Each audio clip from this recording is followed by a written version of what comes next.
मुंबई महानगरपालिकेच्या निवडणुकांचे निकाल आले आणि त्यानंतर लगेचच एक मोठी बातमी शहरात चर्चेचा विषय बनली आहे. ती म्हणजे तब्बल 314 कोटी रुपयांचं एक भव्य बिहार भवन मुंबईत उभारण्याची योजना. आता हे नक्की आहे तरी काय आणि यावरून इतका वाद का निर्माण झालाय? चला आपण हेच सगळं समजून घेऊया. हो, आकडा अगदी बरोबर आहे. तब्बल 314 कोटी रुपये. एवढा मोठा खर्च, पण हा पैसा नेमका कशासाठी वापरला जाणार आहे आणि कोणाला याचा फायदा होणार आहे? हाच तर सगळ्या चर्चेचा मूळ मुद्दा आहे. तर मग पाहूया, या 314 कोटींच्या भव्य आराखड्यात नेमकं आहे तरी काय?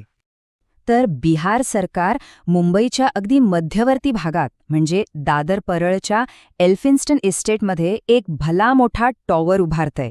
ही इमारत तब्बल 30 मजली असणार आहे.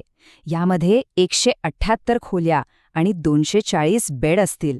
इतकंच नाही तर जवळपास 250 गाड्यांसाठी पार्किंग, मोठे मोठे मीटिंग रूम्स आणि ऑडिटोरियमसारख्या सगळ्या आधुनिक सुविधा इथे उपलब्ध करून दिल्या जाणार आहेत. पण प्रश्न उरतोच की एवढा मोठा प्रकल्प नक्की कोणासाठी उभारला जातोय? याचं अधिकृत कारण बिहार सरकारने दिलेलं आहे. बिहार सरकारचं असं म्हणणं आहे की या भवनाचा मुख्य उद्देश हा बिहारमधनं मुंबईत उपचारासाठी येणाऱ्या रुग्णांची सोय करणं हा आहे. विशेषतः कॅन्सरच्या उपचारासाठी येणाऱ्या रुग्णांवर त्यांचं मुख्य लक्ष आहे. पण थांबा, हे फक्त रुग्णांपुरतं मर्यादित नाहीये.